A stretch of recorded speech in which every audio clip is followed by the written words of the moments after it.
Hello, everybody, and welcome back to a brand new episode of the Hey Corner Crew podcast. I am your host, JJ Lang, and with me, as always, is my wonderful co-host. First things first, Nate. Wow, damn, I can't even speak. Wow. Usually it's incredible. Dan's you mess up. Hey, I'm here. Let's go. A lot of fun stuff to talk about. And now that we're obviously leaving this bit in, please also welcome Dan the Statman Scully, ladies and gentlemen. It was awful, JJ. For those who are watching or listening, regardless, this is our fifth time trying to start this intro because my internet is absolute trash today. So do not be surprised if better JJ shows up because that's 5. JJ can't count. that's JJ can't count. JJ can't count.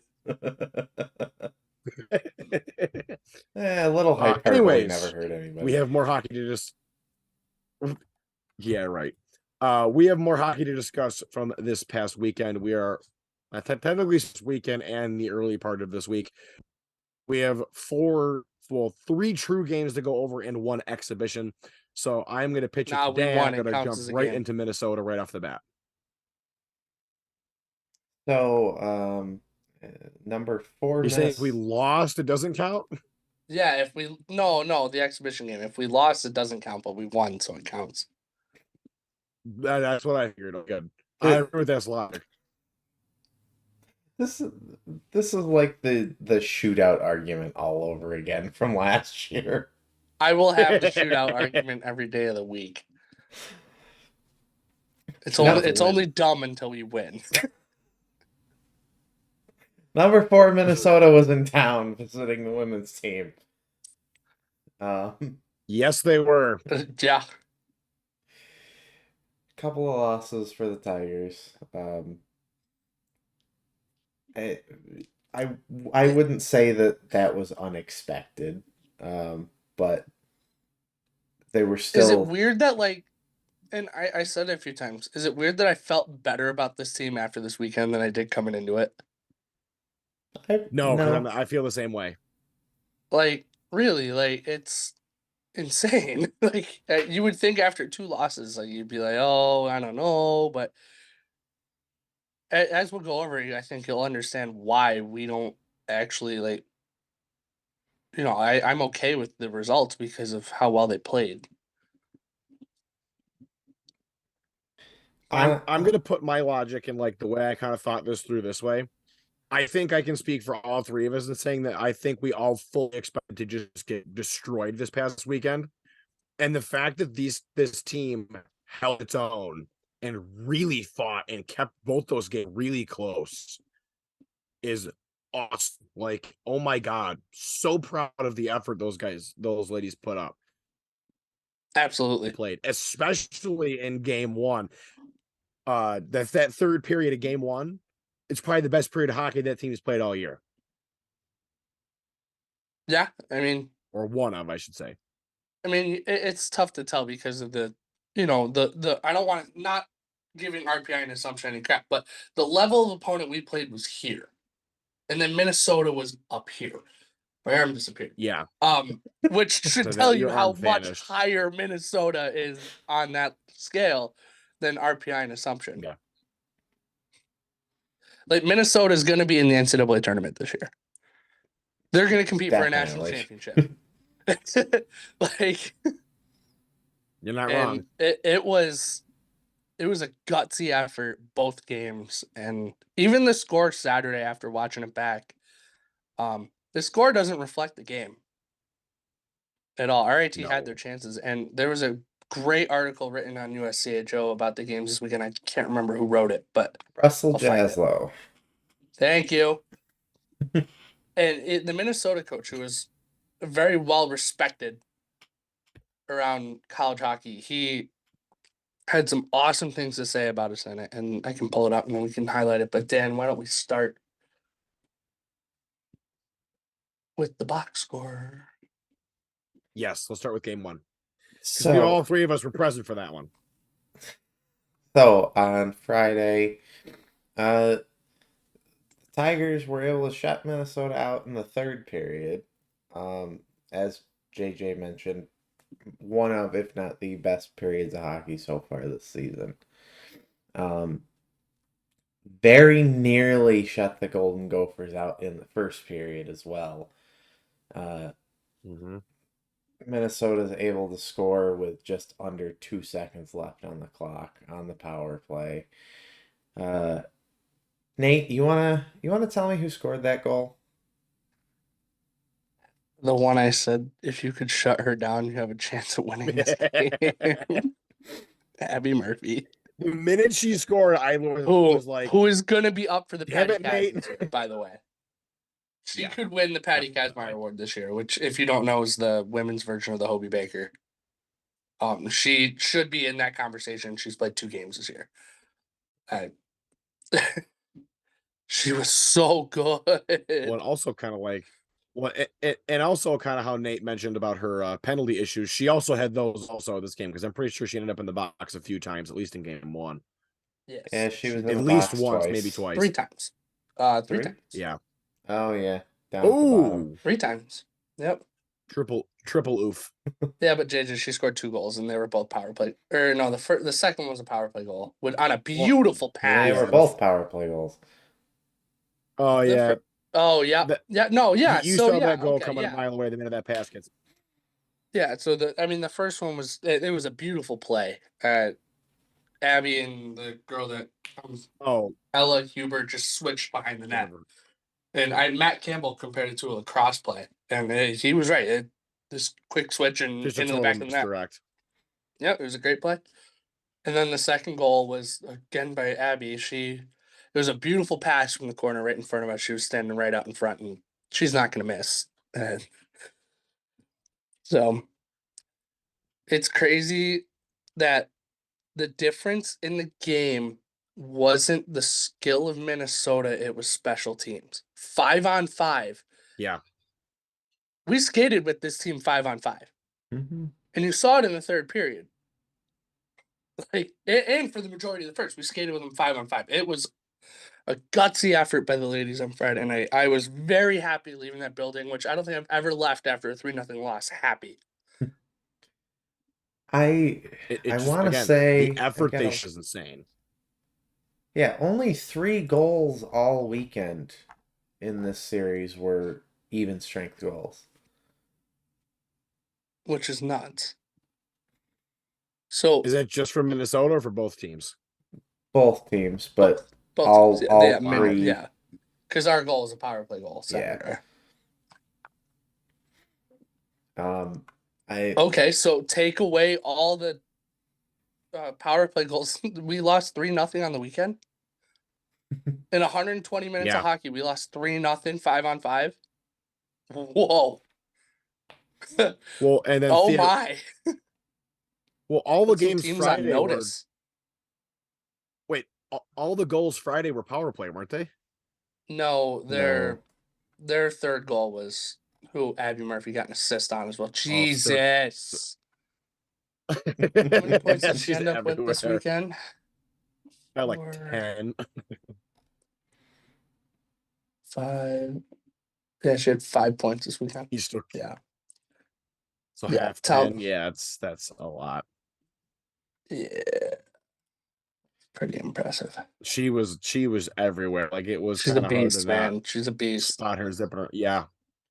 Oh, she's a beast. And you hold off that goal with less than 2 seconds left in the first, and there's a wave of momentum that you're riding different into hockey the second. game. Yeah. Because say you kill off that game is penalty, totally different. If you kill that penalty in the second period, oh my gosh, I'm changing my background picture for the men's part. But if you kill off that penalty, it's a 0-0 hockey game after 22 minutes, 21 minutes essentially. And say you get a goal. Yeah, and you've also got to think if you're Minnesota. If we score the first goal in this game, it's a whole different hockey game. But not even their goaltender. If you're Minnesota, phenomenal. And like I said, not like I'm trying to say, not even that. If you're Minnesota, you go into the half, you go into the intermission, and it's 0-0 against. Yeah, I know. What is this? Bandy? I watch a lot of football. That's suspension worthy. if you go into the intermission, you go to the intermission 0-0 against a team that's had as much success as our women's program has the last few years, you're kind of sitting there going, oh my God, what is happening? Like, they've got to be in their own heads thinking we should be up on them right now. What are we doing? Even at 1-0, and then you can come out and capitalize on that because even at 1-0. They had so many good shots and saved all of them. There was even some good block shots that our defense had too. That I was sitting there Sarah had like, okay, 10 saves on 11 shots in the first period. I mean, at that point, you're thinking if they don't score there, you're starting to think, okay, how do we beat this goalie? And then you get in your the neat part. You don't. You don't. You don't even beat her in Atlantic hockey, apparently. All right, I have that screenshot. They'll never. I don't know which one of you commented on the pregame post yesterday when they fixed the post-game one, but you didn't even read which post you were commenting on. I don't remember. Was that me? That might have been me. I don't know. What? I saw post? What? I don't know. You've got me confused now, Scully. Okay, so you know, might have been me. I don't know how we had the issue with Atlantic Hockey had the issue of posting the wrong goaltender as the background for the post-game post. Yeah. Then when they deleted that, posted the correct one, the Corner Crew account then posted something along the lines of, that's better, but they did it on the pre-game post instead of the post-game post. Oh, JJ, come on! I know for a fact that was you. Was it me? That was totally you, because I didn't do that. I'll take the blame for that one. I'll take the blame. You've done some stuff like that before. Don't give me that. Also, I'm going to say this real quick. Can Atlantic Hockey stop screwing up graphics? They've already botched 2 and we're only a week into the season. Like, are you kidding me? Like, come on. You screwed up the Carter Wilkie preseason player of the year post, and then you put the women's goal. Hey, the guy's new at this, okay? Give him a break. Give him a break. Give him a break. There's a very difference between Sarah Coe and Tommy Scarfoni. Hey, at least they wear the same number. And they're both great goals. Wasn't there a MinneSLUta player in that graphic too? No, it was just Sarah. I could have sworn that there was a MinneSLUta player in that picture. I thought her response was funny though. When I said, like, didn't know Sarah Coe played for the men's team, she goes,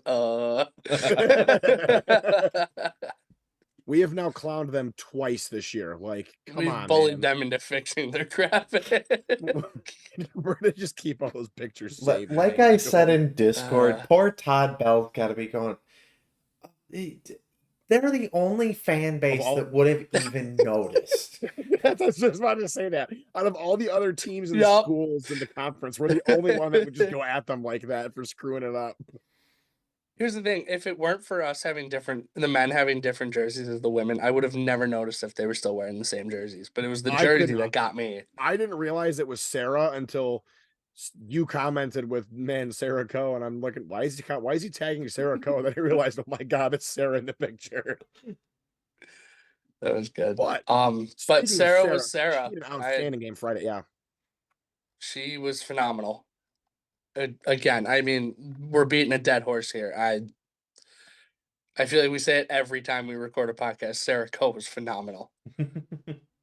I feel like we should just, whenever we get to the goaltender portions of the women's side, we should just have it flash on the screen. we should literally just have one of us should just say Sarah Coe again said no and just move on, because that's all you have to do. Yeah, special teams and face-offs was the story of this game, man, and I kind of thought we were pulling stuff out of you-know-where when we said this was a winnable game, but man, it was a winnable game. That Friday was winnable. It was a very winnable game on Friday. Even Saturday was winnable. It was right, yeah. Even like Saturday was even closer. Right, halfway through the game, it was only 2-1. I remember we were sitting at SLU, and I remember who it was, but someone was like, "The women are only down 2-1," and I sat there going, "What? How are we missing this outstanding game right now?" Like, I was almost kind of mad that we weren't there to see that, because, like, again, if MinneSLUta doesn't get that goal late in the second on Saturday, It's tied. 2-1 game 2-1 game going into the third.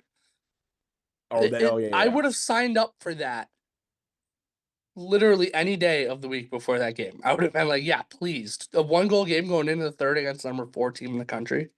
Absolutely. Yeah. Let's look at the box. I'd say that on both sides.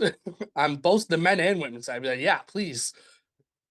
Yeah, let's look at the box score for Saturday now, since we have some scoring to talk about for our side at least. Early start to the scoring for Minnesota in the first minute 23 in.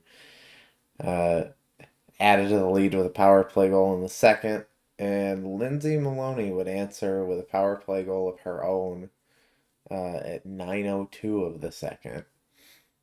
This was after I think it was Friday night that that's Captain nearly hit a wide open net. Oh, she had it Friday. Oh, that was such a close shot. And the chances were there all weekend. Just bury them. That's a perfect example of unlucky puck luck. Yeah. Okay, Greg Powers. Got him. No, Greg Powers is an idiot that talks out of his you-know-what. That's the difference here. I'm not disagreeing with you. Corporate wants you to find the difference between these two pictures. They're the same picture. Thanks, Dan.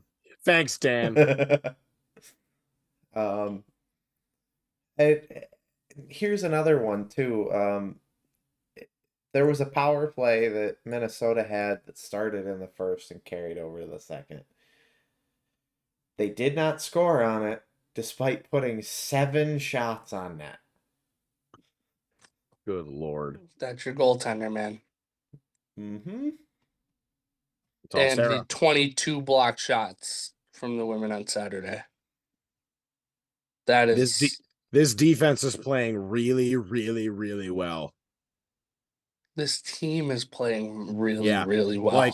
Like I said this to you guys. I think I either said it Friday or I texted it to us on our group chat Saturday. If I'm a team in CHA looking at RIT this weekend, I'm getting scared. Because we just went toe-to-toe with Minnesota, and yeah, we lost twice, but we didn't get absolutely destroyed like I think all those other teams thought we were going to be.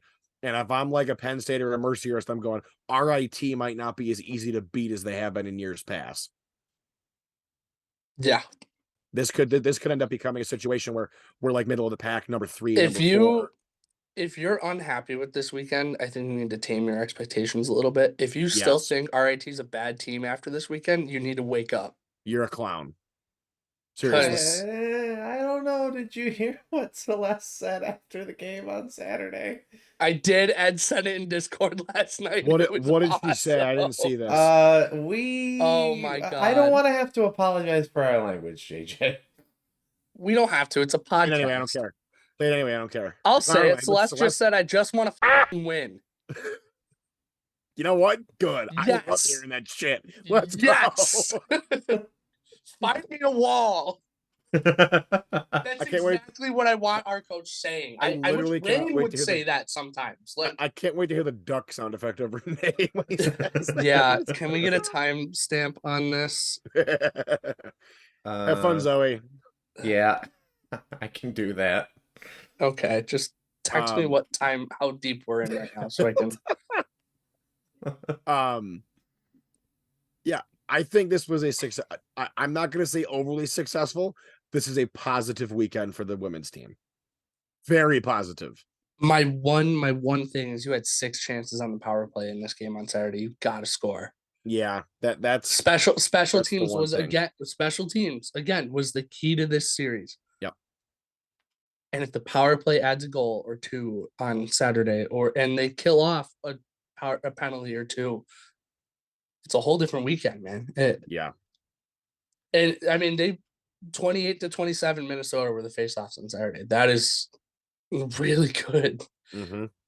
Agreed. 55 faceoffs. Jesus.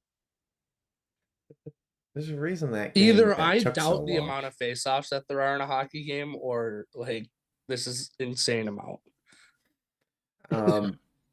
If anybody had this on their bingo card for this weekend, in Saturday's game, there was a penalty called in the final minute of each of the 3 periods.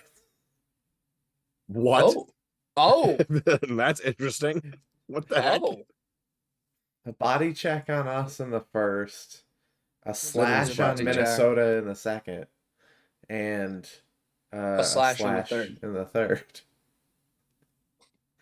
By the way, I have to mention it. Sarah Co 40 save. She was unbelievable. All right. Yeah. Now we can move on. As one of my fellow statisticians said when the slashing call was made towards the end of the third, yeah, that's going to make a big difference. Somebody on Saturday at SLU when they saw that there was the penalty, the body checking penalty. I forget what the actual word. I forget who said, but they're like, "Oh man," they're like, "The women's team ended the for chicken penalty." And I just said out loud, "Abby Davies, is that you?" We love you, Abby Davies or Taylor Baker. Yeah, Abby would have just turned them into absolute paste against the boards, and once you've been like, "What? What do you mean body check?" I wonder what's with the correlation of the players that I like from the women's side.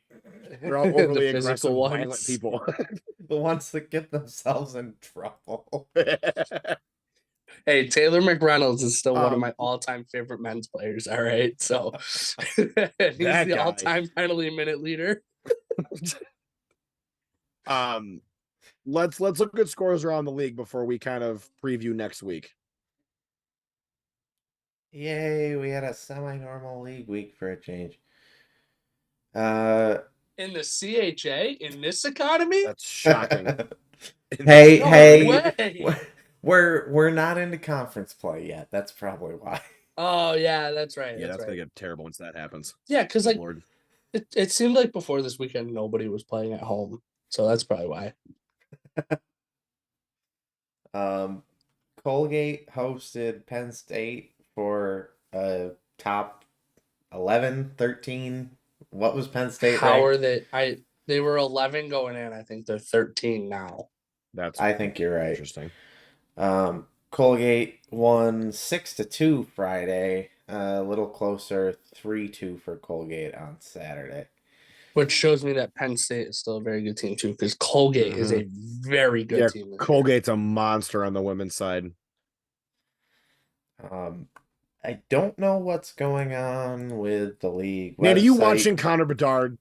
No, I'm watching the Nashville-Tampa game right now, and I have Tampa -1.5, and Nashville just scored to take the lead. So I need Tampa to score 3 goals in the next 1949. Anyway, sorry, Dan. Sorry, Dan. Keep going. I don't know what's with the league website not wanting to show final overtime, but Merrimack visited Syracuse and beat them 2-1 in overtime on Friday. And 4-0 in a shutout on Saturday. Yeah, CHA 0 for 6 so far.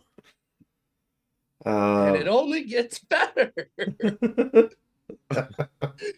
And by better, it means worse. I can't do it. Lindenwood gets swept by St. Thomas. Good. A loss. He says good. A loss 4-3 on Friday and a touchdown to a safety on Saturday. 7-2 for those of you that are not football fans. But I love the fact that Dan always relates the scores to football scores. Like it's always touchdown without the extra point. Like I just love that he does that. It's the funniest thing. Then you're not gonna like how I'm going to read the Robert Morris. Please don't. Oh, please do it. No. Do it. Do it. Do it. Mercyhurst split with St. Cloud. 2-0 on Friday. I know my days of the week. And 1-0 on Saturday. Robert Morris played St. Anselm in a Saturday-Sunday series because of course they did. The first game was in favor of Robert Morris, 2 field goals to a Rouge. What? What? Neither of you know your Canadian football. 2 field No, goals to a what? Rouge? The hell is a Rouge? You watch Canadian football? Not very often. But you still do. You do enough to know what the heck a Rouge is. So, Oh my god. No, I don't need the explanation. if Just keep you going. kick the ball out of the back of the end zone, it is a touchback, but the kicking team scores 1 point. Oh, I like that. That's interesting. Can the NFL adopt that? That sounds Could you really imagine? annoying. Could you imagine instead of you're down by 8 You have and you have instead of straight punters going and nuts. instead of going for 2, you just kick the extra point and then kick it as hard as you effing can through the back of the end zone. Okay, it not counting when it goes through the uprights. No, I'm just saying, like in general, like. Oh, you mean on the ensuing kickoff? Yeah, I know yeah. how football works. Do you? Maybe. Obviously I don't, because I was watching the Bills game on Sunday and I was like, I guess I don't know any of the rules anymore. So. They were overseas. That was the problem. Yeah. And Robert Morris finished the sweep 6-4. I'm not gonna try and make that into a football score. 2 field goals to 2 safeties. I'd probably have to convert it into rugby league at that point. The University of Iowa special, 2 safeties. I kind of wonder if any football team has ever had 2 safeties in the same game, like in the NFL. I'll have to look that up later and find out, because that's kind of It's definitely a thing, because it's definitely probably happened. It just hasn't happened as of late. In like the 30s. The 30s, before it was invented. I wonder if the Rochester Jeffersons are a candidate. They probably are. Anyway, Friday, Saturday. How far are we going with this? Because the league week gets really weird, and part of it's our fault. Just go with it. I say go through Tuesday. All right, yeah, we'll do because that Thursday game is ours, so we'll talk about that on the next one anyway. Yes, very true. All right, Friday, Princeton hosts Robert Morris. Friday, Saturday, 6-1. Cornell hosts Penn State, 6-3. Colgate once again pops up. Colgate just wants to dominate the CHA, don't they? Sad. Colgate will host Mercyhurst. They're good at it. 6-3. Sorry, Tampa's Park. RPI and Syracuse will play a home and home 6:00 in Troy on Friday, 4:00 at Tennessee. Apparently noon comes after 1, 3, 3, and 4. I complained about this last week, but I'm going to complain about it again. RIT will host Union for homecoming weekend.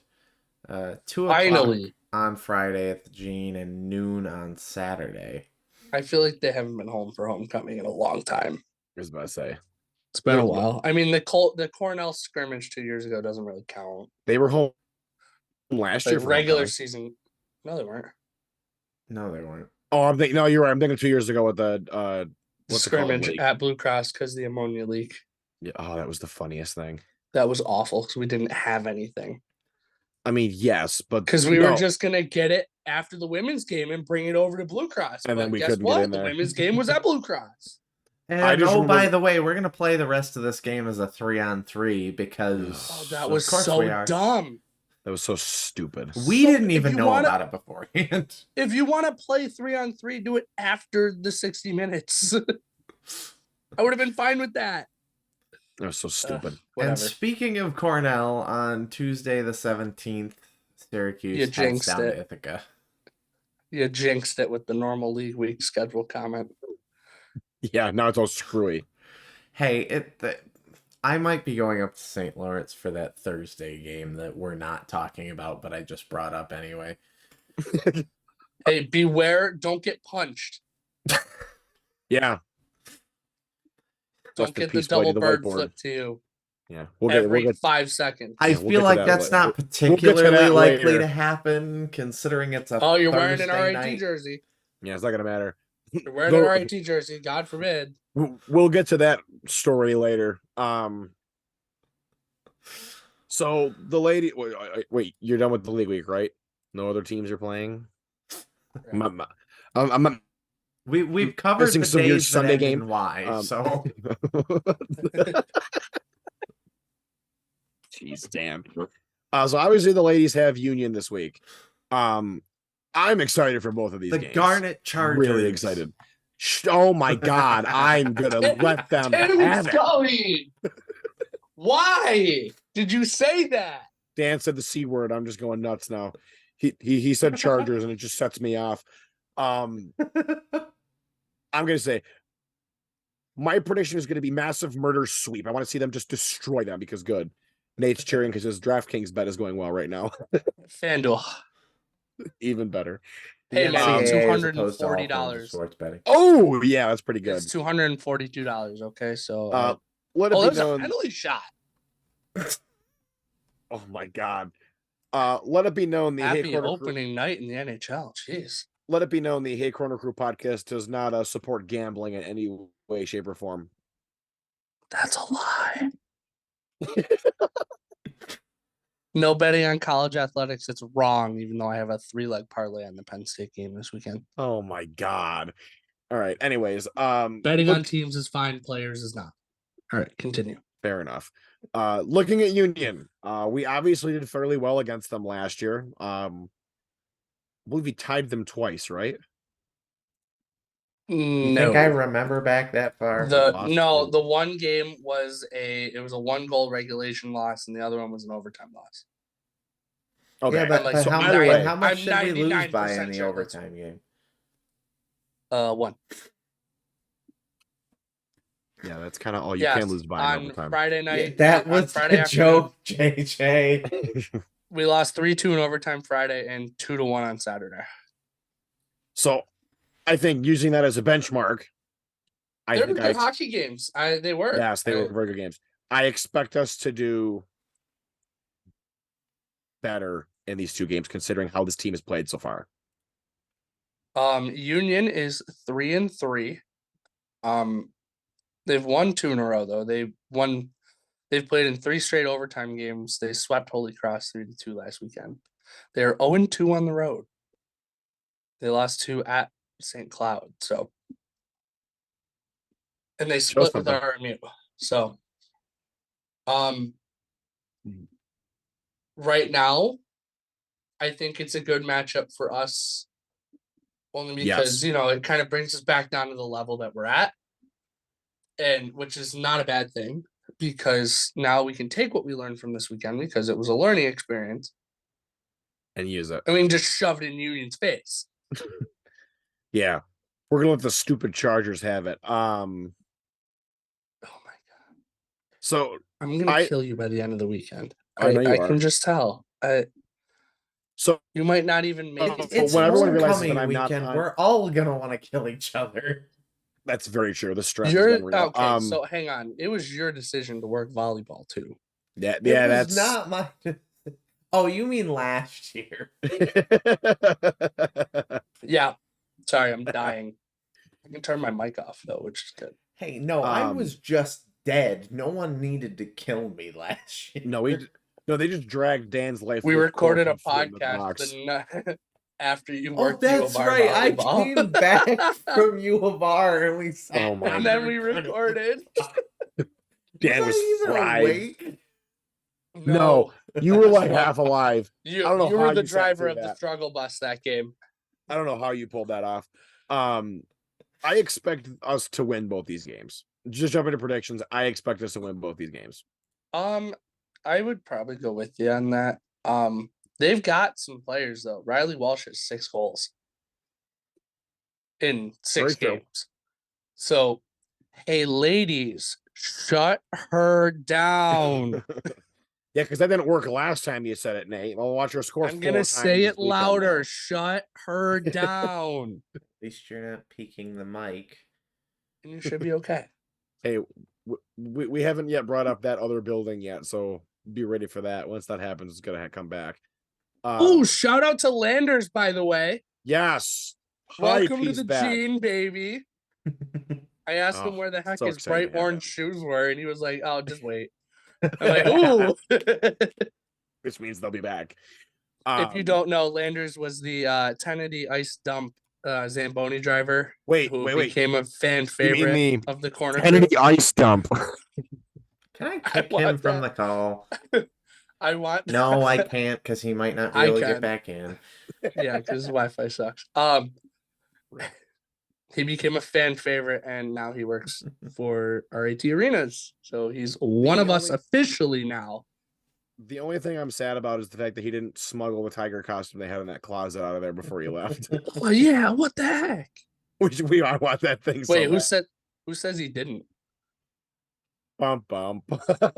Can we talk about hang on. Here's another stat that I just saw. Union has 59 block shots this year. That's kind of nuts. They're also taking 4.8 penalties a game, which is almost a full penalty more than us. Okay, good. That like to see that. Good weekend I would for the power play. I would expect to see going. both of their goaltenders as well. I mean, both have solid numbers. Like they've played some good games, Union. Obviously 3 straight overtime games. They beat Robert Morris 5-2, and they got smoked by St. Cloud. So take out those first 2 games. They've played some pretty good hockey games. So who knows? We'll see. I think these games will be close. I think it'll be close. I think we're in blowouts. for 2 very good hockey games, which is actually a nice breath of fresh air. Sometimes. Yeah. It'll be except for when they're just up by 1 with compared 30 to like seconds left. And I'm just saying, like, home hockey the last 2 years for the women hasn't been necessarily the best. So it'll be nice to get some. Even though we were excited for Friday and Saturday's games, I think it'll be good. It'll be a good test for us to see where we're at after that. Also, after this past weekend, we had a pretty good crowd Friday for the women's game. It was a good crowd Saturday too, considering the time it was at. Yes, both games had a good crowd, and that makes me so happy. It just goes to show when you don't put these games, and it was break. Yeah, another thing, when you don't put these games at like noon on a Tuesday, people show up.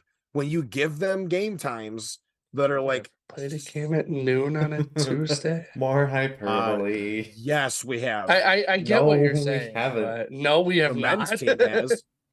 That was 4 o'clock on a Tuesday. And that was forced. That That wasn't even a home game. That was a Sacred Heart home game that had to be played here. Yeah, so it was an away game for them. Lap. The rookie lap. Sorry, they're showing Bedard's rookie lap, and he almost bit it. He almost stepped on a puck. I just look at this and I'm kind of like, you're giving them ideal game times for more people to be able to go watch, and it shows.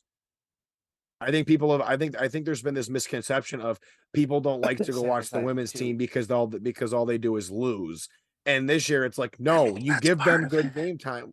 Well, it's minute. I also look at it as you're putting these games at times in which people can actually get there.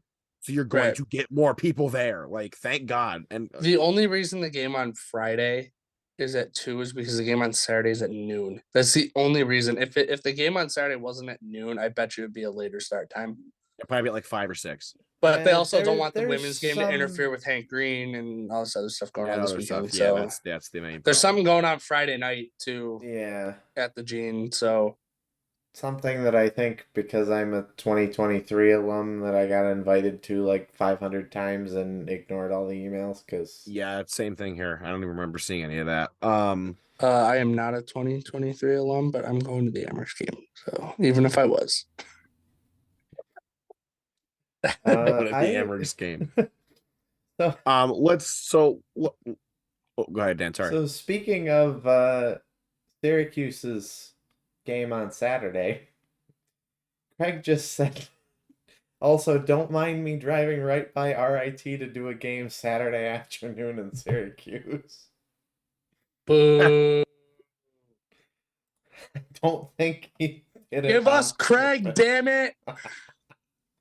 I was very sad that we did not have Craig on Friday. I was like, man, You garbage. thought Craig was out there for half the game. Okay, in my defense, the one guy looked like Craig. So No, he did not. He was way taller. Hey, don't make fun of my short king, Craig. He's awesome.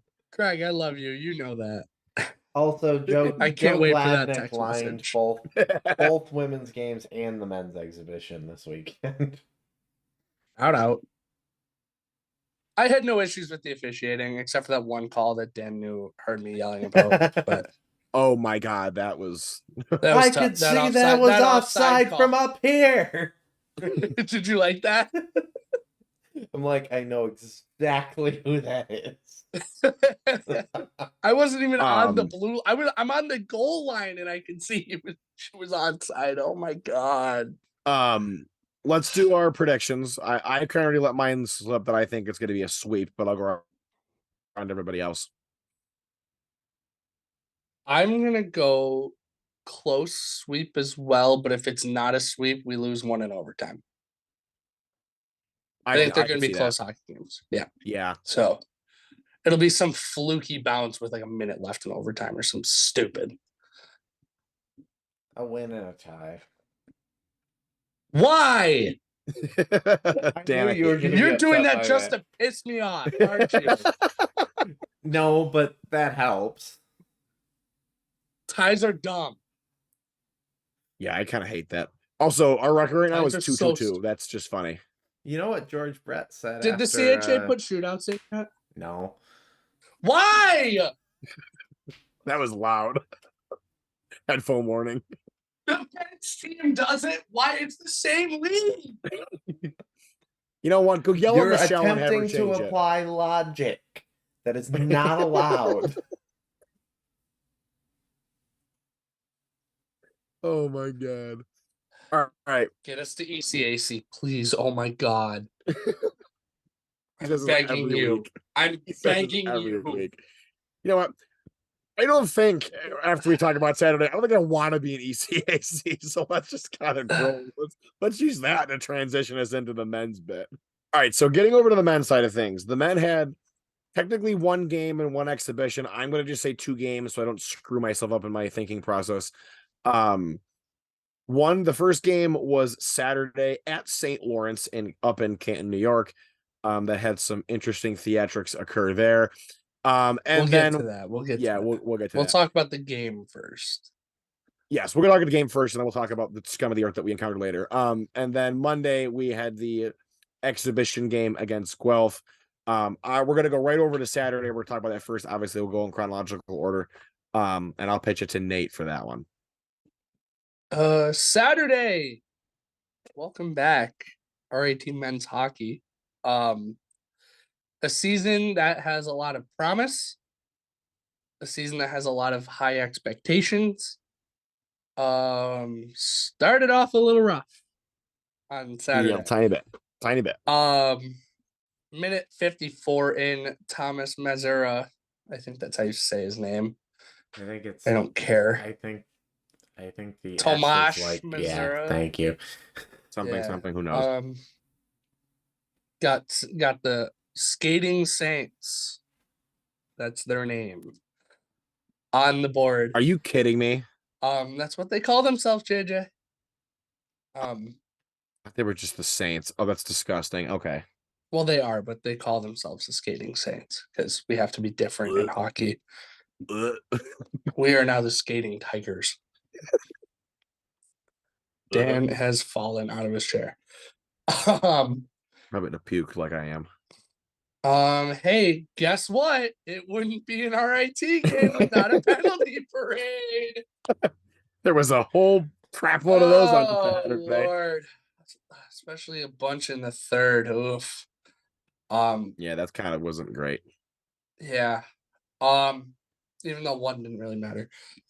And then into the second, pretty scoreless game. And so here's how it went. I think St. Lawrence dominated the first period. we dominated the second period, and then the third period was just a crapshoot. Yeah. They came Tyler out very sluggish. With his first collegiate goal, his first goal as a Tiger. If you had him scoring the first goal of the year like I did, congratulations. I didn't say it on the podcast, but I said it while we were at the rink. Yeah. It was just a loose puck. It was just a loose puck in the crease, and he dove on it, and it went in, and we went nuts. The people around us were not very appreciative of our cheering for our team instead of cheering against their team. We even cheered against their rival, and they hated it. Not entirely. Again, we'll get to that later. Hang on. The unrehearsed Sweet Caroline, instead of ba, we said Clarkson sucks, was beautiful. It was absolutely unbelievable. I was a little upset their fans didn't join in. I was hoping to God they would, but they didn't. That was amazing. And then the third.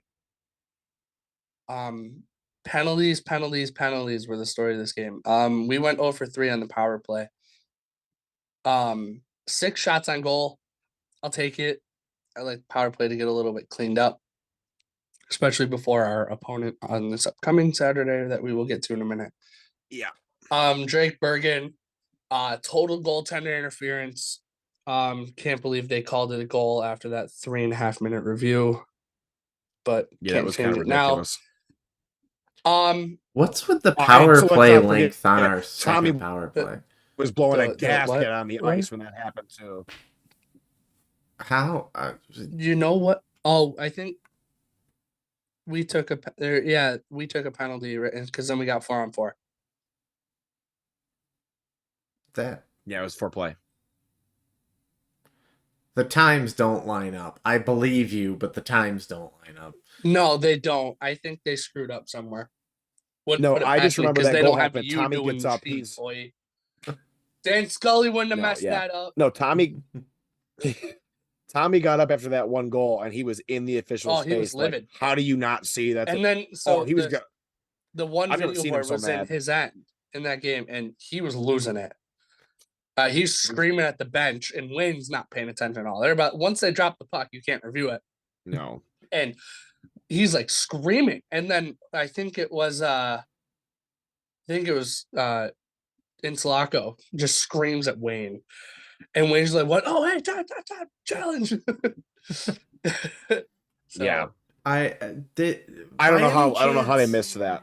By any chance, did you guys see during the third period second or third period on Monday that Wilkie was seemingly discussing the goaltender interference rule with the official before the start of the period? He's standing at the top of the crease, just basically getting feedback from the referee. Hey, I like that though. Yeah, he's asking, "Where can I be to be a menace?" Without getting called for it. Be almost Sean Avery, but not Sean Avery. Yes, yeah, exactly. This name is interesting. This is the first time I'm seeing the spelling of it. Felix. I'm not even gonna try. Gavers. Felikss. What? Jesus. Oh my God. It's probably Felix and it's just spelled weird. Yeah, probably Felix. I don't know. Made it 3-1. That was a nice shot. The only goal I had an issue with was the second one. The other 3 were nice goals. Beautiful passing plays. It was nice. And then Aiden Hansen Bucata on a beautiful wrist shot from the point as I'm screaming for a security guard. I didn't even see it. We'll get there in a minute. Nobody saw it. And then all this, I'm like, okay, he's celebrating. We scored. Let's go. Then I just started being as obnoxious as possible. Hey that guys, was about. You know where Felix is from? Sweden, Finland. Where? Uzbekistan. Latvia. Oh my God, no! that was my next guess. Just like Taylor Swift. And then the podcast running gag here. Penalty where it bit us ended up being the game-winning goal. Drake Bergen again. He's a good player, man. St. Lawrence was picked to finish, I believe, 6th in the ECAC. I think that's a little low. They played really well. They are a good hockey team. And I know I said 6-1 in my prediction. That was just me being hyped up. I didn't actually mean it. But they were a good hockey team. And I can't wait to get another crack at them in January when we're actually when we fine tune some things, and because obviously 1 for 6 on the 0 for 3 on the power play, then taking 6 penalties in a game. That's awful. Yeah, it's not great. But then Carter Wilkie scored an absolute beauty of a goal. Can I just say that goal was absolutely disgusting. And he just laid it right through the 5-hole. He made it look effortless. And it was the same with his 2 goals on Monday. It's like he's not even trying anymore. When I saw that, when I saw him kind of like hook in front of the net, when I saw him hook in, I'm like, okay, I'm fully. Once he got that lane, they were screwed. Well, no, I'm fully expecting. I'm like, he looks way too like far down to be able to cut in, and then he cuts in. I thought he was going to come out and dump it to someone in the back, and it just all of a sudden I see him put his hands up, and I'm like, did he just score? What the hell? Carter Wilkie continues to do Carter Wilkie things. Yeah. But yeah, like we said, the story of the game was penalties. We took 6 of them. The game-winning goal turned out to be a power play goal, and that was it. We didn't play bad. I was very impressed by the young guys. Yes. That were in the lineup, the 4 of the 5 that got in. I thought they all played well, and I thought Goose played really well. Gustav was all over the place. He got really good he got way better this offseason. I'm excited for his year because he was out there in a lot of situations too. Power play, penalty kill. Right after a goal, he came over the boards, I think, once or twice, and I was very impressed. Tommy doing Tommy things again. Yeah, move on. He made a couple outstanding saves that probably should have been goals had he not been there being himself. Yeah. I mean, their goalie too. Both. Cross was good. The puck luck's a little better in Canton than it is in Tempe, but we just see we came out very sluggish on Saturday. Well, and I know James said the same thing. He was kind of just like, they need to wake up. Like the RPMs need to get ramped up a little bit because they looked a little slow. And then the second it was okay, like they're waking up a little bit here, like now we're going. And then the third, it was just full blown. We're just taking everything we can take. And that, of course, also meant taking penalties because what else do we do? Well, and I think I look at it this way, St. Lawrence coming out, season opener at home, big crowd, having a great pregame ceremony for one of their staff members is in her 60th and final year at St. Lawrence. Yeah, that was pretty insane. Cool. I really liked that. That was cool. So, they're coming out fired up, packed barn, season opener, whiteout, I guess. Free t-shirt night. Of course, they gave us a bunch of t-shirts and we took them all home with us. Yeah, I didn't take one for reasons. New whiteboard erasers.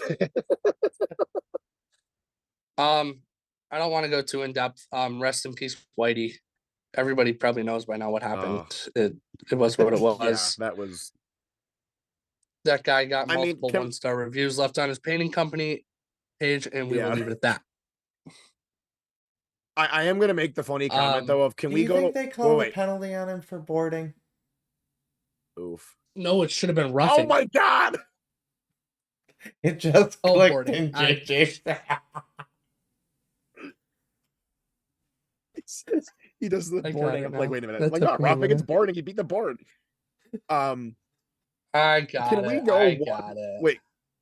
Can we just go, please, for the love of God, one out of conference away game where some opposing fan isn't threatening to fight someone for once? Like, oh my God. Like First Union last year with that Karen who was defending her kid for being an idiot and getting himself thrown out. And now we get this guy destroying a whiteboard and threatening to beat people up here, which, by the way, if you go back and watch in front of his children. Yeah, in front of his kids, which, by the way, if you go back and watch the ESPN broadcast, you could clear as day see him giving us the bird at one point, which is just so great. Stay classy, St. Lawrence.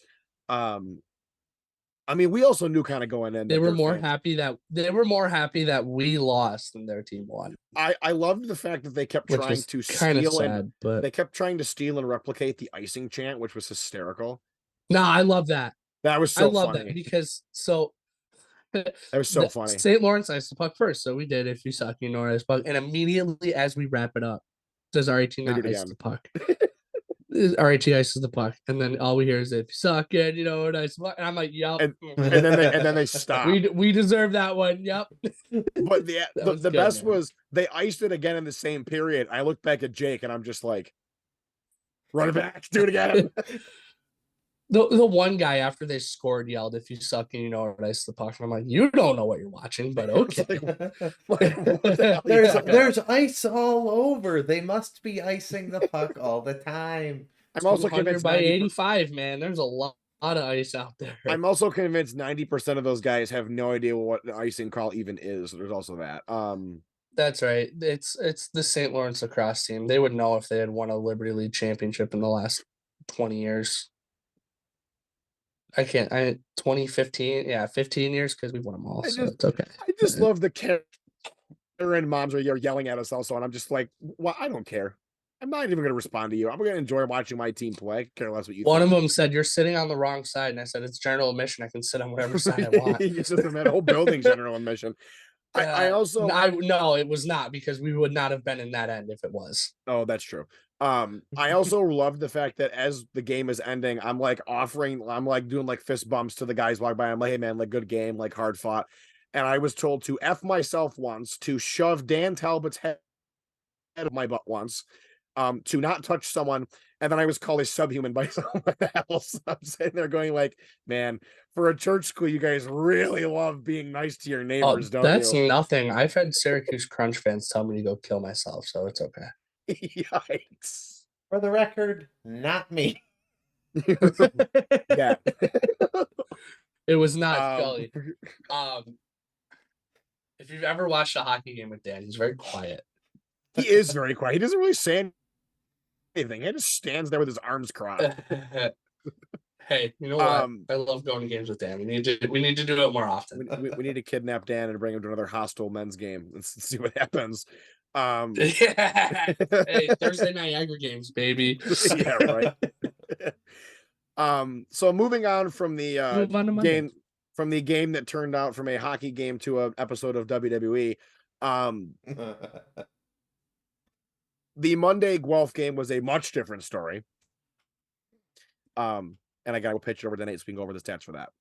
Fun game. Fun being back in front of the home crowd. Almost 1,000 on a Monday for an exhibition at 5 o'clock. That's pretty good. And Monday of break, too. JJ was saying something. I didn't hear a word he said. Canadian Thanksgiving.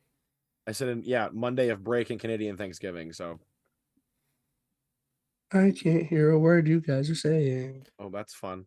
Oh, there we go. We're back. What just happened? Now Nate's the one having the tech. No, I got him. Out as soon as you said that. Don't chirp, baby. Anyway, I guess where was it? Good having about 1,000 people on a Monday. It was pretty good. It was a good crowd. Loud too. Loud crowd. The corner filled in nicely. I was not expecting that at all. I was expecting like half full, and then it was like pretty much all. Yeah, I was like, yeah, we'll probably get about halfway up, but dang, that was pretty good. Jonah DeSimone from Guelph got us going about halfway through the first period. It was their first shot of the game. Shots were 18-1 when they scored. I was gonna say we had taken every shot humanly possible. Yeah. Nothing had landed yet. Oh my God. I was like, really? It's gonna be one of those games where we can't buy a goal. I mean, we were doing everything. Passes weren't connecting. Goalie was making nice saves. It was like, oh my gosh. And then JoJo doing JoJo things. His shot is still lethal. His shot is still lethal. If you weren't ready for it, then that's your fault. There's no being ready for it. What are you talking about? No, there's not. You're right. And that's everybody's problem but ours. Yes. Yep. It's a good problem for us to not have. And then Grady Hobbs to wrap out the period on a beautiful backdoor feed. Oh, from AHB. It was beautiful. Nice tap in goal to end the period, get us up 2-1 going into intermission. And then Carter Wilkie again making hockey look like it's easy on a backhand that found its way in 51 seconds into the second. Yeah, that was pretty great. It was a beauty. And then he's off to a start this year. Like, I know the stats in this game don't mean anything, but like, my God, he is already just picking up where he left off. Carter Wilkie is not satisfied with Atlantic Hockey Player of the Year. Just saying. Yeah, he wants to win it every single season. I hope he makes it. Anyway, Tommy was Tommy in this game again. He looked good. I mean, the one goal wasn't really his fault. No, it was a breakdown. Tommy made 5 saves. Had 6 shots against. We'll take it. And then JJ's favorite, Luke Lush finally made his unofficial Tiger debut. Yeah. And immediately got scored on. Okay, Luke, we love you. It's okay. It's all right, Luke. They were not on Luke. No. The one was just a weird deflection in front, and then the other one, another weird deflection, went off a guy's leg and then off the post and in. It was what it was. They were like funky ones. Unfortunately, in the context of the game, that tied it. But then, so that it was what 3-3 after 2. It was a good hockey game too. I thought we played well, but then you could kind of tell that RIT's skill and talent took over in the third, and it was pretty much a dominating performance in the third period. Carter Wilkie again just making hockey look easy. Carter Wilkie's playing on rookie mode. Everybody else is playing on All-Star.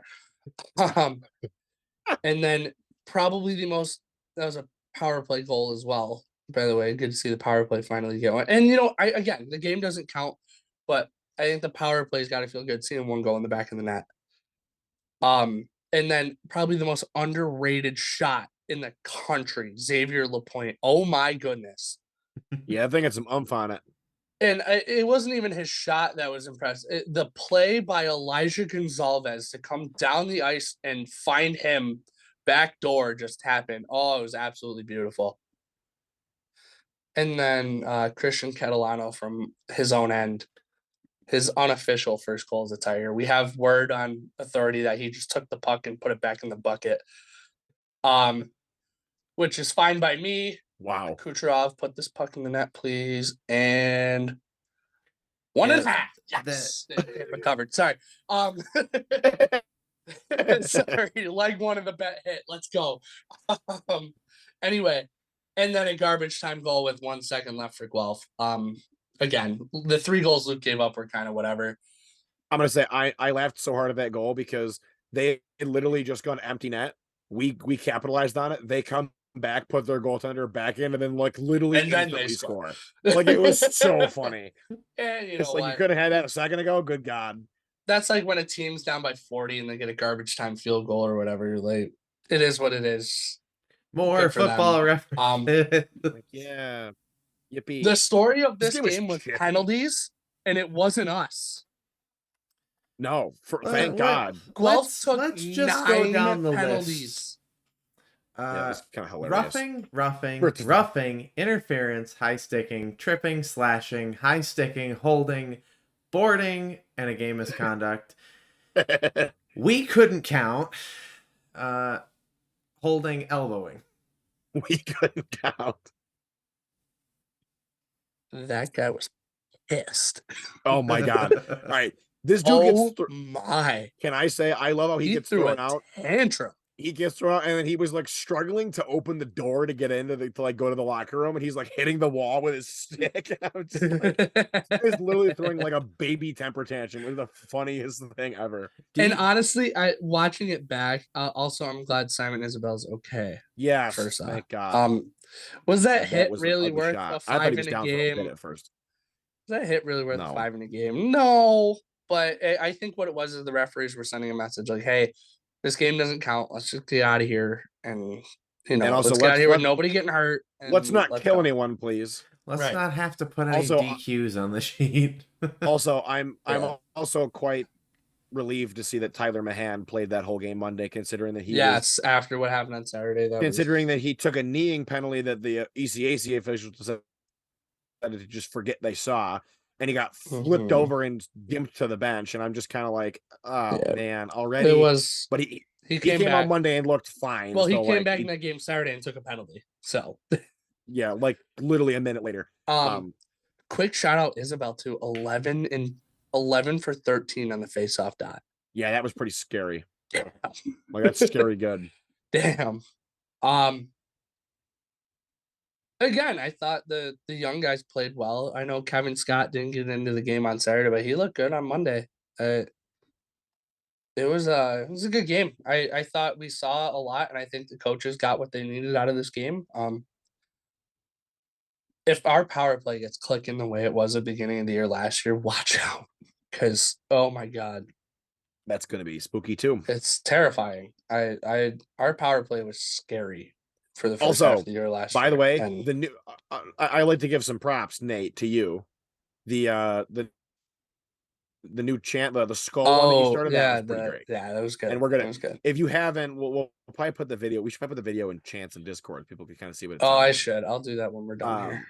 Well, people should go take a look at that because we are going to fine tune that because that was really cool. And Gene and John thought it was fun too, which is great. Yeah, that was good. All right, so I'm gonna pitch it to Dan. Good weekend. Good weekend. Results maybe weren't what we wanted, but I'll take it. Again, the men looked good. I mean, that was a good St. Lawrence team they played. So the men looked good both games. The women looked good both games. I was very impressed. Yes. So good first full weekend of RIT hockey back. It is amazing to be back, man. I'm so happy. I know I texted you guys last night. I was like, sometimes I forget how much fun RIT hockey is, and because Monday was fun. Monday was a lot of fun. So I'm gonna pitch it now to Dan so we can go for the scores around the league before we go to the upcoming schedule for the upcoming weekend. Couple of exhibitions on Saturday. Merrimack beat Sacred Heart in overtime. So wait, Atlantic Hockey does the overtime, but CHA not always. Doesn't even again, they're the same league. Continue. Sorry, that's my rant. As if we're not going to continue having it this year. Oh, we will have it the rest of the year, Dan. Merrimack won 3-2 in overtime.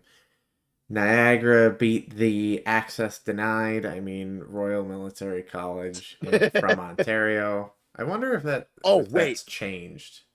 Time out. No, I can actually see it now. It's no longer Access Denied. That's so weird. What an interesting follow-up. I would like to make the point of saying that Dan predicted the score for Saturday perfectly for the men's team. Just the wrong team. He just flipped it. Dan said 4-3 in favor of us, and it was 4-3 in favor of them. Actually, I don't think Dan ever said for us. I think he just said 4-3. Well, I think I said that we were gonna win, which implies. Did you? Okay. He did. Right. He did say we were gonna win. I just want to know remember that far back, because I was finishing that episode a couple days ago, like watching through it, and I was like, oh my god, Dan got the score totally right. Anyway, continue with the other weekend score. We'll get to the games that counted in a second. Exhibition on Sunday. Another 8-2 win for Atlantic Hockey. This time Sacred Heart over the University of Ottawa GGs. Did you just giggle at that, JJ? Yes, because that whole bit from last time. Dan Scully's history corner. In games that actually counted, Lindenwood split with Air Force. Air Force won 4-1. Oh my god, I didn't even see Lindenwood won that game. That's hilarious. And 3-2 in overtime on Sunday. Lindenwood won. Yeah. I was gonna say I only saw that Air Force won the Saturday game. I didn't see the Sunday one. At least 2 cop cars running north on East River Road. That's probably not a good sign. I haven't had anything. I closed my window finally, so I haven't really noticed anything outside. UMass took down AIC 5-3. Good. The Buckeyes beat Mercyhurst 4-3. In a game Mercyhurst was winning going into the third period as well. Oh my God! Like, just Yeah. hold on to the lead, man. Yep. Easier said than done, but Yeah. Bowling Green and Robert Morris traded 3-0 games, with the road team winning each. timeout. I would like to start by saying that Chad the Civ Veltri proceeded to give up a goal 50 seconds into Robert Morris's return to action, which I thought was the most Chad Veltri thing to ever happen ever. But and then again, he followed it up with a 33 save shutout, you idiot. Yeah, I know. That's what I'm saying. It's the most Chad Veltri thing ever, to be absolute garbage you're one night right. and then be lights out the next You're night. not wrong. I'm also gonna say it was maybe so happy to see that Robert Morris's building was literally full. Oh, jammed. With the That was standing awesome. room only full. That was awesome. Mercyhurst had a pretty packed barn Saturday too, from what I saw. There was some good crowds around the league. Screw Niagara and Sacred Heart. They were playing Expedition Games. Bentley's barn was packed too. Yeah, and they also had a fight break out in their building, so let's not go into that. And I know we're gonna get, and Dan, I'm taking your thunder here. Bentley only losing 3-2 to the number one team in the country in overtime. Holy Lord. Am I slightly scared? They were of Bentley down now? 2-0 too. Here's the thing. I think in a few weeks' time, once we get into conference play, when we get into conference play, Bentley's either going to be this game was a total fluke, or they're going to be the nightmare of the league this year. So I'm kind of like, and that was with Bentley having to kill a major power play at the start of the second period. Good for Bentley, man. Seriously. And that game was won in overtime by BU too. Like, oh my God. I'm sorry. Who Bentley the took a hell penalty in abbreviates BU BSU? I don't care what it is. It's a Boston school that I don't give give a shit about. State? Bemidji State? Well, because it's Bentley University, so you have to differentiate the two somehow. They can't but both the short be code for the short code for Bentley is BEN. Okay, what? Yeah, I'm done. I'm done. Go to Sunday. Anyways, moving on from Good Bentley. for Bentley though. Seriously, that's big. And that's gonna help. They get I think it's 45% in the pairwise of a win. So that's actually good against the number one team in the country. That is very good. Like BU is going to compete for the national title this year. Lane Hudson is probably going to win the Hobie Baker. Which means, hey guys, you should probably sweep Bentley when they come to town, because it might help our pairwise. Yes. You might want to go up there and kick them in the face. If Bentley had beat BU, Jay would have lost his mind. Jay would have exploded. Jay wouldn't have been there Monday because he would have been dead. The look on his face, it was so good. Union took a trip down to West Point and shut out the Black Knights 6-0. Oof. Thanks. And Holy Cross took down LIU 5-2. Our game was the only one on Monday, and it's an exhibition, so on Thursday the 12th, Air Force will host Michigan State. Let's go, D Mike. Yeah, let's go. Let's go, D Mike. Go beat the Chair Force, bud. Actually, Michigan State's going to compete in the Big Ten, so Air Force sweeping Michigan State would be very good for us. So they'll finish that series up on Friday. I'm assuming Air Force football must play at home on Saturday. Probably. Yeah, probably. Is it against Boise State again? I will check. Boise State, because they played there last year. So they wouldn't play there 2 years in a row.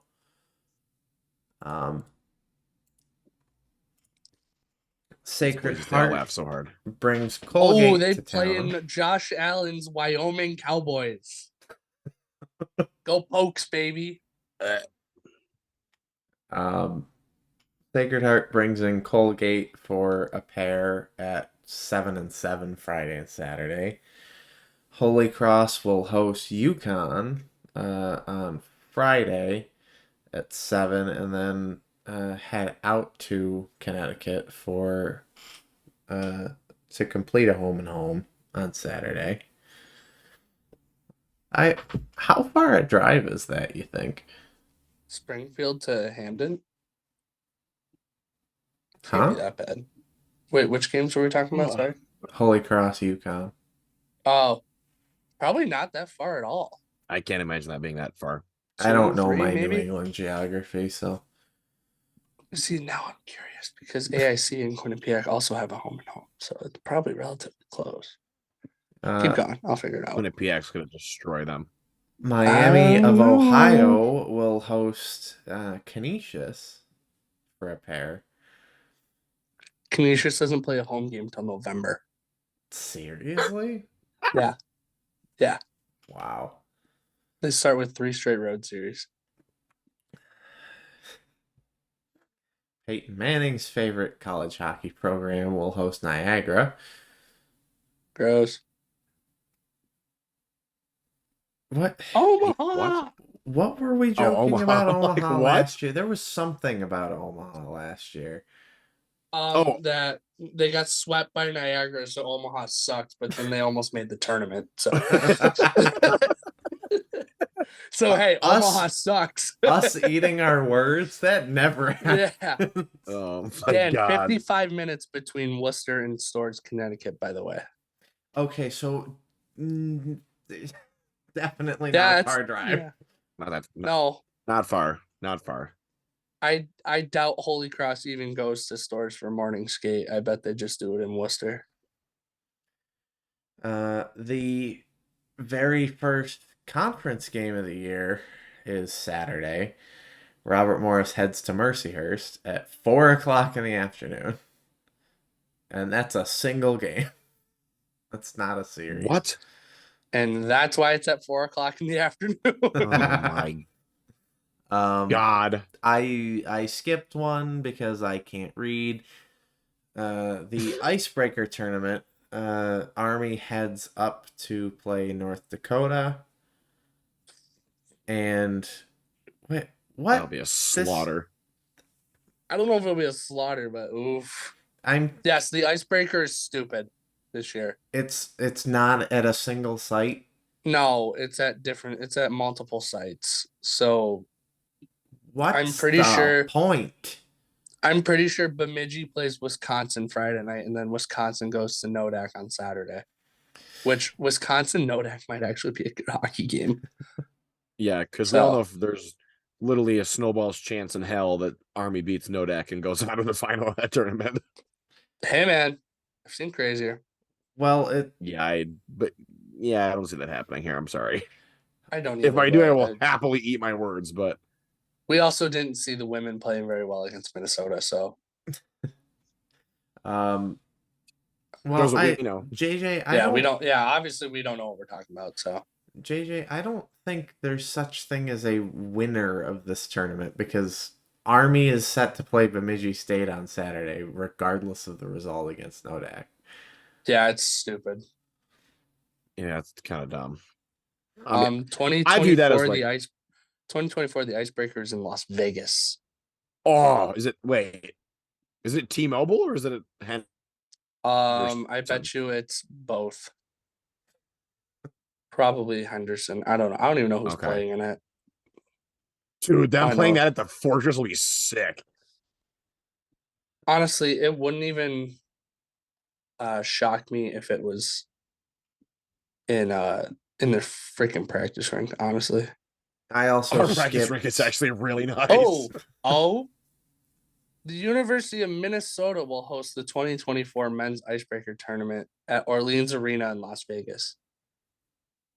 So it's at neither. What building? What? It's at, you know what? know where it is? It's at the old Las Vegas Wranglers Arena. It's like on the top Oh floor my of a hotel. god. Why not just? I don't get why you can't just hold it at the. That doesn't make any sense. Anyways, Rink availability, man. yeah, I don't. It's Minnesota, UMass, Omaha, and Air Force. Oh god. Huh. I would have thought at least North Dakota or Arizona State in there, but whatever. I also skipped AIC plays Quinnipiac at home on Friday and at Quinnipiac Saturday, but Nate already kind of mentioned it, so that is a 53-minute drive. We're just gonna start ranking the drives between arenas, aren't we? Only for home and homes, because everyone, please Bowling Green Robert Morris didn't make sense until I realized it's probably only like 3 hours, so it's probably not that bad. Yeah. Except they have to drive through Ohio. Gross. Nate has a new segment called Nate the Travel Agent, where he's going to talk about how far it is to reach different buildings from other buildings. No. No. Not doing that. So you say that, but you'll do it again next week unintentionally. Air Force to Alaska next weekend. Northeastern hosts Bentley. I'm never gonna get through this. No. Dude, can you imagine Bentley beating Northeastern? I'd be like legitimately scared of them. Stop. At that point. No, yes, that would be amazing. Then I'll get scared. Yeah, that'll be like, all right. Then I'll get scared. And the last game that I haven't mentioned on the list is the one that we are playing in downtown at Blue Cross Arena. Let's go. It's about a 15-minute drive from Policini to Blue Cross. If anyone was How slow are you going? What way are you going? We take Scottsville into the city until it turns into whatever, then bear left, then turn right, then turn right. I don't like to test my fate with the RPD, so I'm good. Yeah, I'm going home in between games. I'm not going right downtown. Yeah, that's gonna be unless you go to Dinosaur. Dude, Dinosaur's gonna be jammed. I don't want to go to Dinosaur. Just order takeout and eat outside. Sorry, I don't want to pay for Dinosaur. I'm broke. Wow. Anyway, cheap. This is going to be so freaking cool, and I said it in Discord yesterday. Seeing those gold helmets of Notre Dame on the ice with an RIT jersey is going to be insane. Oh, I love the Notre Dame gold helmets. They're so good. The last time we had a big opponent at homecoming was 14-15 Boston College. Unless you want to count Northeastern that one year, I think 2 years later, but I mean, they had the Hobie Baker winner on their team. So, yeah, I'd say either that or Northeastern in 16-17. But it's been a while.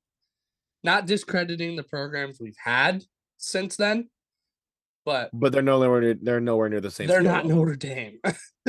I'm sorry, they're not Notre Dame. And this is a damn good Notre Dame team. The more and more I looked into them, the more nervous I got. Because for me, this game is weird.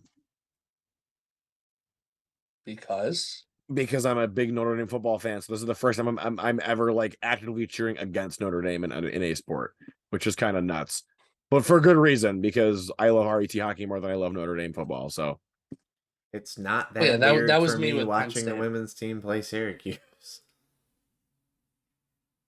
When you watch them play at the No, I'm not doing it. Hey, we get to go to the War Memorial this year.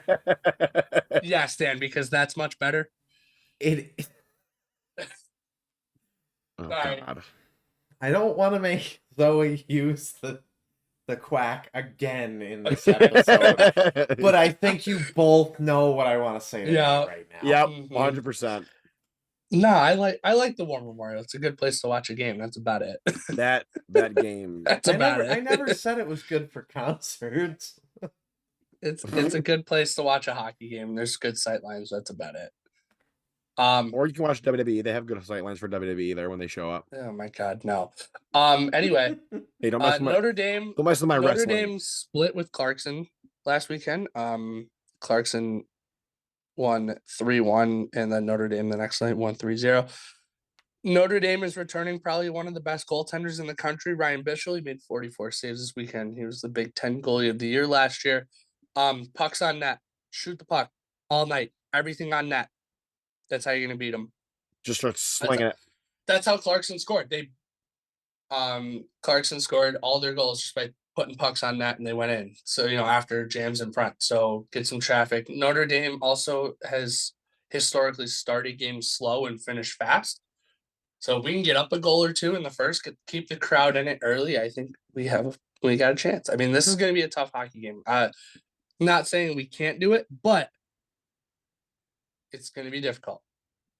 I'll say that. But I mean, with Tommy Scarfoni in that, I will never doubt this team. I think we have a chance to win every night. Let's also not forget that this is the Tommy revenge game because his first ever collegiate start was against Notre Dame 3 years ago now. Yeah, and gave up 6. But hey, he's a lot better than he was 2 years ago, almost to the day. So, and I'll also say that we also won game 1 of that series, so let's not forget that one. Yes, that was Carter. That was Carter Wilkie's first big moment as a Tiger. None of us knew he would have a million more after that. Yeah, and that he would straight up dominate the conference as much as he has. Oh my God. I knew he was good, but I didn't think he was going to be this good. I'll be honest. I didn't. I literally am in shock every time Carter Wilkie plays on rookie mode. Landon Slaggert, 64 points in his career, had 3 last weekend. He's good. He was on the all Big Ten team last year. He's one of the favorites to win Big Ten Player of the Year this year, which is, if you don't know, the Big Ten is a very good conference. They put 5 teams in the tournament last year. Would have been 6 if Notre Dame wasn't 17th in the pairwise. Yeah. They almost put 6 teams in the tournament, which is nuts. That just shows how dominant that conference is. So, and Clarkson's no slouch either, so they're battle tested. Not that we aren't, but it's gonna be a fun atmosphere. Sold out already. A week in advance is like this isn't even a situation where I can say, hey, get your tickets, there's still some left. Like, there are literally 0 tickets left. They are gone. Mm-hmm. Your best bet, if you want them, is go onto the Discord and ask if anyone's giving them up. Someone did that today and they were gone in literal second. I'm dying. Sorry. I'll be ready for Saturday. Yeah, it's gonna be a fun one Saturday. Homecoming's always a fun one. So, very excited. I will say the only thing we really have to worry about this game, and I mean this very truly, is the penalty parade cannot happen. Yep. Nope. They will make we will get eaten alive. Us pay if we do this again. They have 8 NHL draft picks on their roster. 4 of them are first rounders. 3 of them are from this past year. Yeah. So, but the advantage is that we have officials from our league. And yeah, that's honestly not an advantage. Yes, it is. After what I saw against Union last year at Union, and then this year against SLU, yes, that is an advantage. Yes, but Atlantic hockey officials hate us. So, but we know what they'll call. I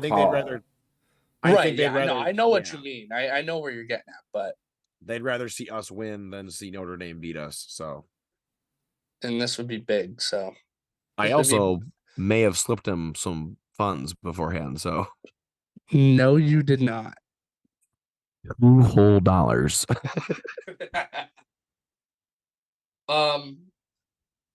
Yeah, Blue Cross is gonna be rocking Saturday night. Can't wait.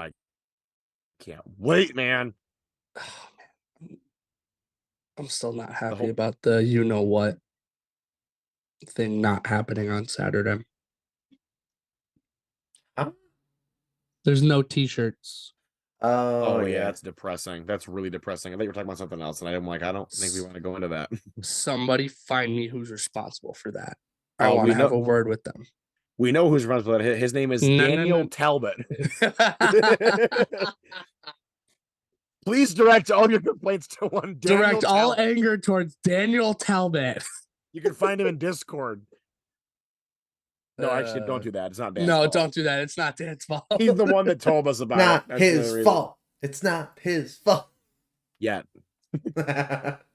Until we make it his fault. Yeah, unfortunately, there's no t-shirt giveaway, which is sad. But it also means wear orange because it's orange out this whole game. Like I don't like when we do whiteouts for Blue Cross, like orange out Blue Cross. Wear orange if you have it, or wear a jersey. Like do something like that. Yeah, the whiteout we did that one year was very strange and should never happen again. But wasn't that the year when they weren't sure we were even going to play at Blue Cross? It's a good thing we did. Yeah, Because I don't know where we were going to play. Everybody to Paul Lewis. Oh God, no. Oh, Lord, Quick no. to the Bill Gray's Iceplex. No, I'm kidding. Oh, I don't know what's worse. Definitely Paul Quick Lewis. to the Rochester Ice Center. That's no. That's even worse than that. That's disgusting. Get there early Yes. on Saturday. Don't be showing up at. You and your group of 10 friends will not be sitting together in corner crew if you show up at 7:00. Yeah, you'll be Get there split up. early. If you have tickets that are like in the rest of the arena, which I don't know why you would, because those aren't good seats. Actually, that's a lie. Every seat in that building is a good seat. I don't know about that. Most of the seats in that building are good seats. They have good views of the ice, but yes, that's about it. Which is really all you need. But if you're not in an assigned seat, if you're in a GA seat in either of the two corner crew sections, you want to be there as early as possible. Because like Nate said, if you have a big group of people you're going with, you're not all sitting together. Sorry. That's just kind of the way it is. Because a lot of people are going to show up like 25, 30 minutes before the doors even open and be ready to go. So myself included. Yes. And Scully. Scully's just going to walk in the back door there. Yeah, it'll depends on if actually I'll walk in the front door and then immediately turn right. But yeah, we're looking forward to a great weekend again, even more great hockey to be played. Do you guys have any closing thoughts before we wrap it up? Rudy was offsides. Go Tigers. Nate, shut up. I'm not wrong. You are totally, in every sense of the word, incorrect. Have you ever watched the actual play? Yes, and he is on sides. No, he's not. No, he is on sides. No, he's now you're just reminding me onside. How the Eagles somehow managed to be offsides on offense against the Commanders. Philly. Oh, the tush push. The tush push. That's what it's called. I hate they call it that. I just hate that's what it's called. It just sounds so childish. What else are you gonna call it? It's what they do. Now that we've gone off the rails for the upteenth time this episode, thank you for watching. If you have not yet already, subscribe to the YouTube channel, hit the notification bell so you are notified when new episodes go live. Leave a comment in the description. Even if your name is not Aaron Haas, we will still read it. That always gets me. Also in the description will be links to our social medias. Instagram is the big one right now. We just live streamed. Rest in peace, Ready the Whiteboard. That was amazing. Thank you to all who turned up to remember our fallen comrade. Shout out to Pep Band for playing taps with the playing of taps.